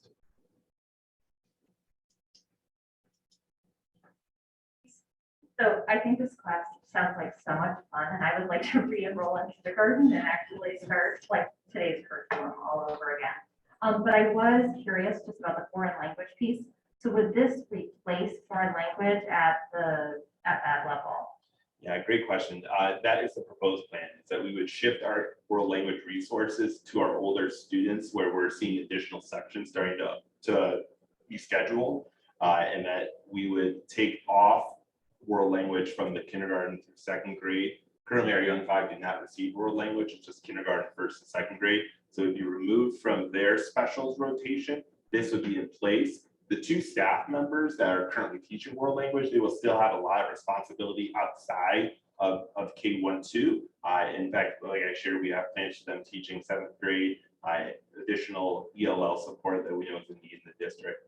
So their schedule not only is very full for this next year, but as we continue to add 8th, 9th, 10th grade management, it's going to continue to go up. So every student in K2 would be taking this course all of the years that they're in the elementary program? Correct. That's the plan as proposed. The other exciting thing that I didn't mention, as I said, there are a few reasons why we really like this special for the co-teaching. World language has always been a barrier to getting teachers common training time across Anchor and Beacon. Because one teacher would teach Spanish in the morning for first grade at Anchor, they then had to teach first grade in the afternoon at the other building. So we could never have all the first graders available to have a common planning time if they chose to have that. So by having a class like this, we really can schedule a Young 5, a kindergarten, a first, and a second grade block. Not in that order, don't hold me to it. Part of that, I would kind of like to see, I would say when I was homeschooling kids, fluency during COVID, I learned a lot about the Mandarin culture. And I think having like if you're having to replace the world languages, having zeroing in on cultures in this program or some sort of learning, that would be really helpful and really fantastic, because I learned the Chinese calendar. I don't remember it now, but I think it's really helpful to do stuff like that. And that would definitely be our hope too, especially as we're looking at that helm, is really, what sort of, empathy and understanding of other cultures and other people's are important. Yeah.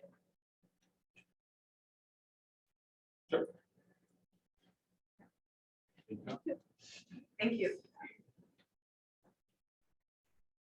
I would be interested, Chris, to see the results of how children who have been through K through 7, and I don't care what language it is, how they're doing compared to kids that don't have that background at all. I don't know if you have that sort of language, just because it's what I've heard, what I've read is that languages like, like music is another language, and other languages are just another way to put it in mind and understand. We don't have any. I guess what are we losing by not offering students language? One of the challenges we really have though is that we're every year. So we started working with Mandarin because we were able to get Mandarin teachers. We used to do world cultures, and depending on staffing, what would happen is the kids would get Spanish 1 year, German, French. We had at one point for like 2 years. It would depend on, so we're at Creekside, the kids would have 4 different teachers for world cultures for the year. So they would do French culture, Spanish language for a quarter. Then they would do Spanish culture, French language, and it would just kind of rotate through, but it was because of that 2 week staff. We ran into, if you look at the available, it's really, when you look at staffing for the teacher shortage across the country and for districts like us, the highest needs areas to be able to staff are special education and world language.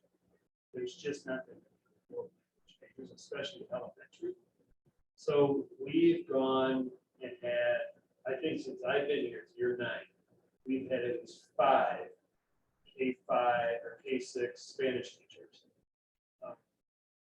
We were able to work with our Chinese partners to get some Mandarin teachers. Now we're at that point that's going through the cycle, so the kids are ready to take it to 7th grade, so now we need to reallocate staffing. It really is a staffing problem.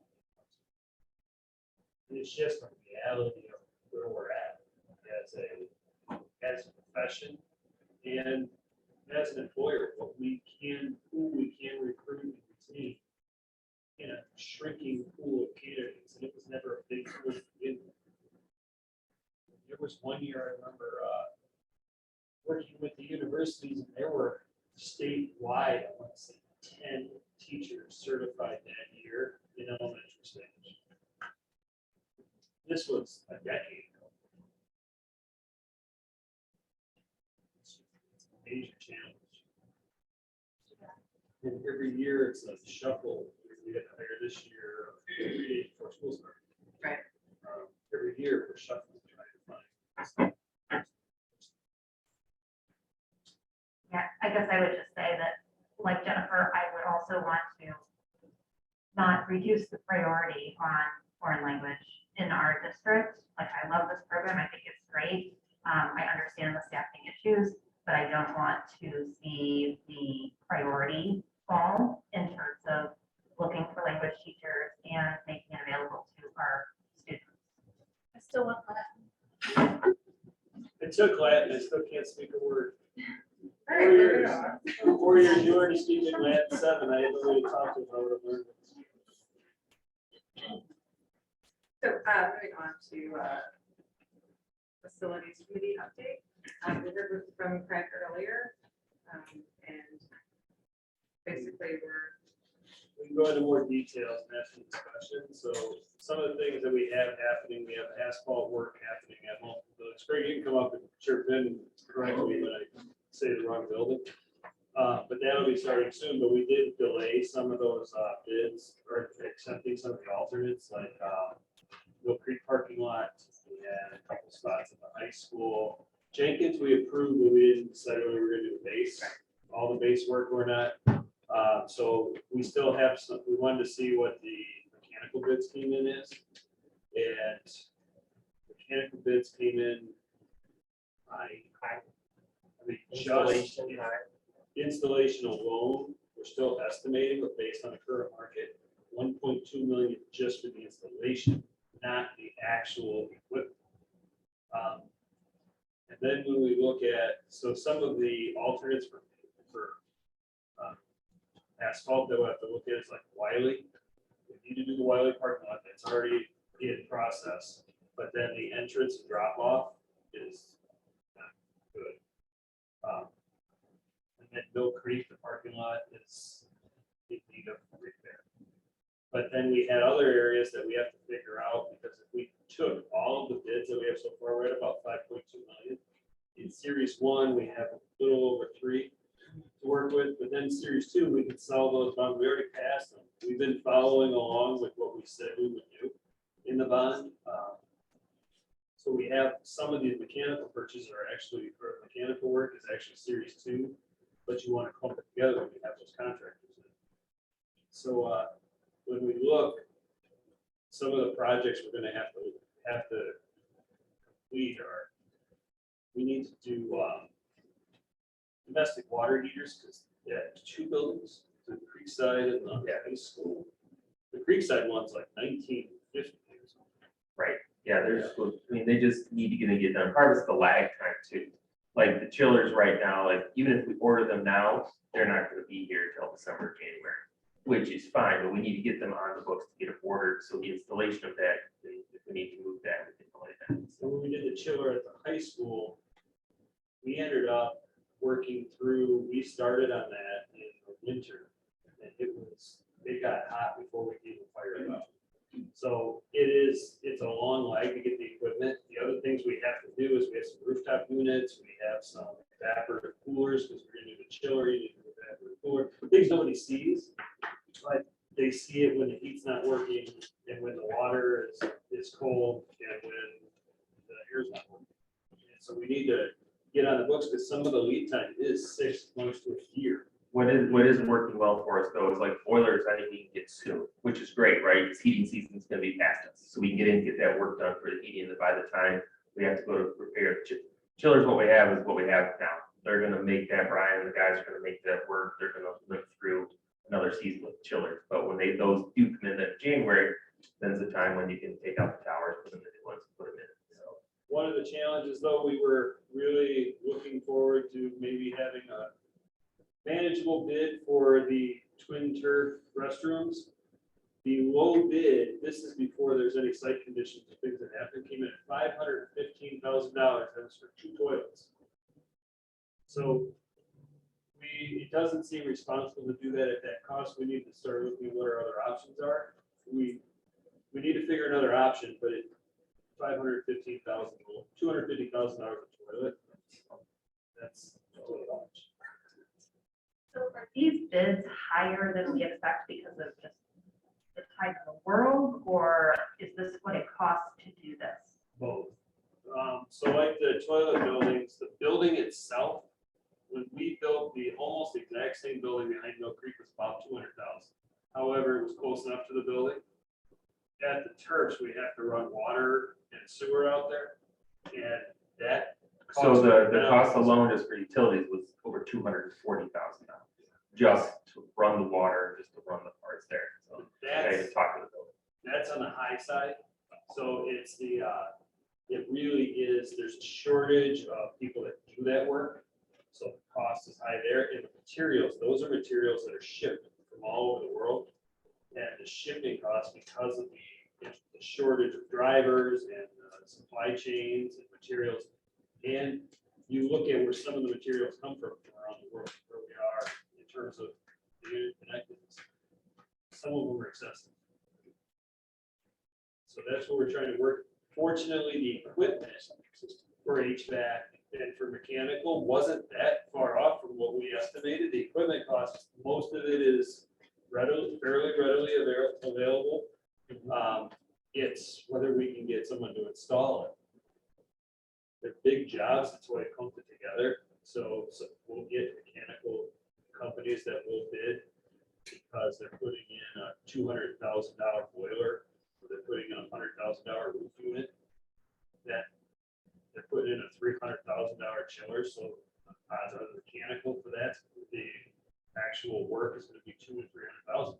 They're gonna send some really specialized people to do that work and make it work within our existing systems, because we have to be able to control, turn the heat up and down remotely with our system of controls and make it sync with the building. And there's some, it's not as simple as just putting a furnace in your house. You have to make it work with all the other systems. There was a discussion in the finance or in the facilities committee about potentially moving the site of the winter bathrooms so that we could have septic and sewer and maybe a well. We cannot do that. We can't, And okay. because of the city well. If you go out the city, put the well on the property, there's a radius that you can't have another well. So we're exploring, is there somehow we can get closer to the building, cut down on the utility costs? What are the options? We'll keep, not giving up, but it's not gonna happen this summer. The bids were, and 515 was the low bid. There was a bid of 700,000 or 800,000. I think it was 789. That was something like that. two Almost toilets, 800,000. 2 sinks, 2 doors. There was a concession stand. There's a window open and closed. There you go. Yeah, but we were providing. It didn't have any counters or anything inside. It was a window that opened and And closed. using our drive-through windows that we already Yeah. So we have some work to do. Facilities committee will meet again next week and bring something to the board that's a package to really consider. We're still kind of sorting through what, we're waiting on some more bids that are due. We're just sorting through. Figuring out what we can afford out of Series 1. And then timing wise, it really, working through the bonds, we passed the bond proposal. It gives us an opportunity to sell bonds, not on 30-year bonds, we can do shorter ones. And you want to hit the markets at certain times, and then you want to structure them right so that we don't have a bunch of money in the bank that we can't earn interest on anyways. We should spend the taxpayer dollars really wisely. So we want to try to figure out, okay, what can we do with the money we have from Series 1? And then timelines on selling the Series 2 bonds, what projects will start to hit around there. So that's what we're. Part of the thoughtfulness is what, if any of the alternates can we go? Nagel's been great about being patient with us and Belinda bids, that if there's any of those that we can do the alternates, then that allows us to start planning our asphalt work. Because I'd rather get ahead of that rather than wait, because the sooner we are, it's works more in our favor to get that. Craig, were you able to get feedback regarding tax issues, if there's anything that we need to do now? We have a technology budget that we planned in the bond for 10 years worth of work. So Rick has his budget, his plan for the 10-year cycle, we're in year 5 of it. So he has his dollars. And we've done some big upgrades. The most recent upgrade was really frustrating that we had to go that way, so moving IP addresses. The state, all the state sites didn't recognize us, so we didn't exist. And then we had to undo that. We're gonna have to redo it as soon as school gets out again. And hopefully they get it. We were part of the guinea pig group, not because we fell out here. They tell you when you're going.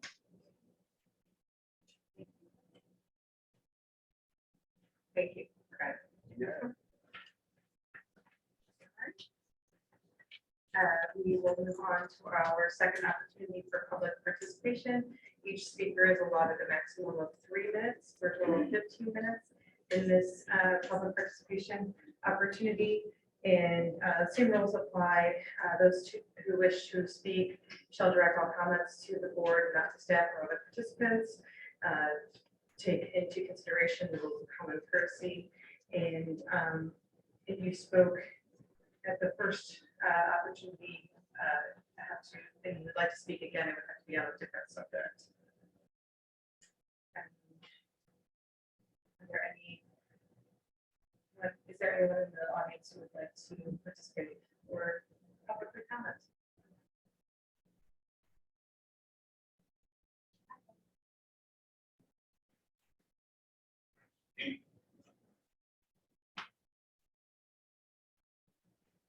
My name is Betsy Bloom. I have 2 sons that attend this district. I am also a teacher, identified teacher at Beacon Elementary. I worked in the past at Anchor also. And I just would like to talk about negotiations. There is lots of research that shows that a teacher makes a difference. There is not a curriculum that is can reach all students. It really takes a teacher getting to know the students, working with them and helping them to grow. And I'm not sure why our district would not want to be compatible or comparable with what surrounding districts pay their teachers. And I'd just like you to consider that when you are negotiating. And I really do appreciate all your time and your efforts and all the thoughts that you are working on and sharing with us tonight.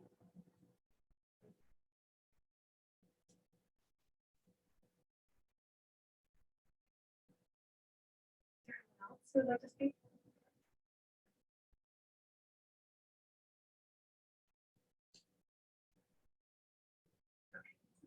We'll move on to board comments. I'll say I went to a concert this week, and actually I went to one at Wyoming for spring break for a concert, but it was so great to see the kids performing again and getting to see the different instruments. I will say the canto one with the tubes was really interesting, very loud, but they were like playing, it was almost like Guitar Hero. They had different length tubes that they would hit to do the song. It's just really cool to see them utilizing different tools that they have and you know, colors and everything. So I commend the music teachers. They're back at it. It's really great to see the kids performing once again.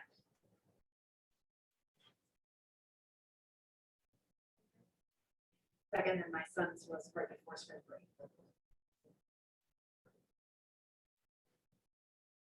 I already said this, but I really sincerely want to thank all of everybody for being here. We often ask for feedback from the EEA and the other representatives, so it's great to hear your direct feedback. Can I actually just add? Okay, or is it too late? I'll allow her. All right, and I'll just do it kind of. Well, so I teach at Wiley. I've sorry, a new Weiss I teach fourth grade. Okay. I'm just sitting here, I'm like, all right, just gonna say it. So I've been teaching since 2001, and my student teacher, who teaches in Chelsea, was my student teacher last year. Without a master's, is making $13,000 less than I am. With a master's plus 20 credits. So I also just ask that you think about, you know, being competitive with, you know, schools in Washington. And I would. That's just. Thank you.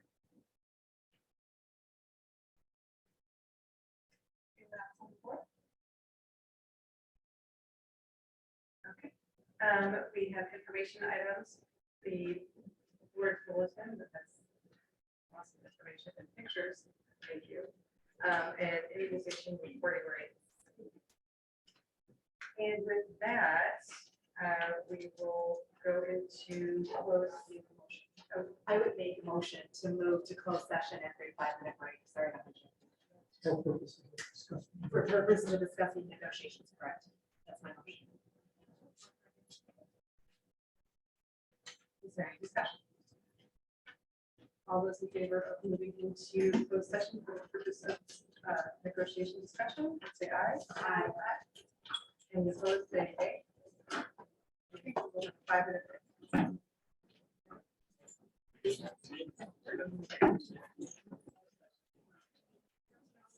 You're like,